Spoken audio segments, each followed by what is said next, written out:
So I have been noticing that a lot of you have not been completing or mastering the Khan Academy skills, okay? So I just wanted to show you how you can go and check your progress, okay? So what you're gonna do is you see on the top right hand corner where it says your name.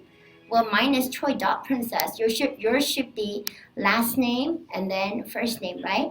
Please click on profile. Now, once you click on profile, I want you to click on progress. Okay? Now, once you click on progress, it should say right here, coach recommendations, right? Now, when you click on coach recommendations, you will see I have 1, 2, 3, 4, 5, 6 skills that I have recommended for you. Now, in Miss Choi's case, for adding and subtracting negative numbers, I'm at level 2. And let's say that for adding and subtracting negative numbers, for most of you, it says needs practice. What you're going to do is you're going to click on it, right?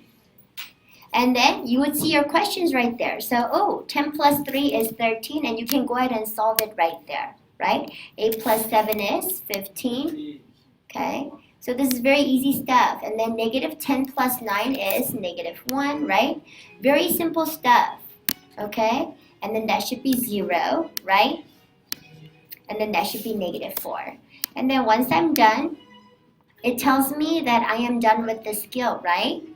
Okay, and then it gives me some points. What I'm gonna do right now when I'm done is I'm going to go ahead and exit out, okay? I don't have to practice again.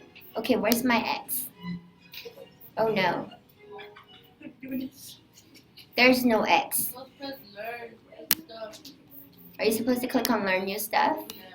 Okay, or yeah, learn new stuff, and then it's gonna show you a video, but that's not what you want, right? So what you're gonna do is you're gonna go into subject, okay? So right now this topic is under pre-algebra. So click on subject, go to math, and then look, pre-algebra is down here. Do you see this one right here? So click on it.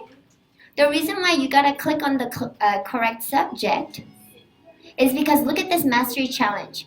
Once you practice all this stuff that says recommended by Princess Choi, you don't have to do any of these things like comparing decimals, unit cents, because it does not say recommended by Princess Choi, right? You only practice the skills that says recommended by Princess Choi.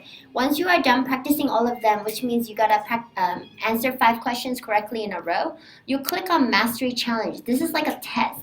This is how you move up a level from practice to level 1 to level 2 to mastered. And everybody has to be in mastered, right? And so you just have to answer these questions. And all these questions are basically, from the skills you practiced. And if you haven't learned this, all you have to do is click on I haven't learned this yet. But obviously, I learned this, right? After shooting like that 12 times. So it's 12 times 3, right? So there you go. So then every single time I answer something correctly, I move up a level. So you notice how I just practiced this addition skill? It showed up. It's a test, right? So now I know that my answer is negative 9. I'm going to stop my tutorial right here, okay? I want to just make sure that you know what you're supposed to do in order to move up a level. This mastery challenge, once you are done, does not show up for another 15 hours, which is why you got to get in the habit of going on Khan Academy every single day. Now, for your 6 skills that you have not completed, you still have time. What I'm going to do is I don't like seeing Fs, so I'm going to give you an extension until this Friday. However, by this Friday, you're going to have other skills that I'm going to recommend to you because we're going to be learning new stuff. Okay? Well, thank you so much for paying attention.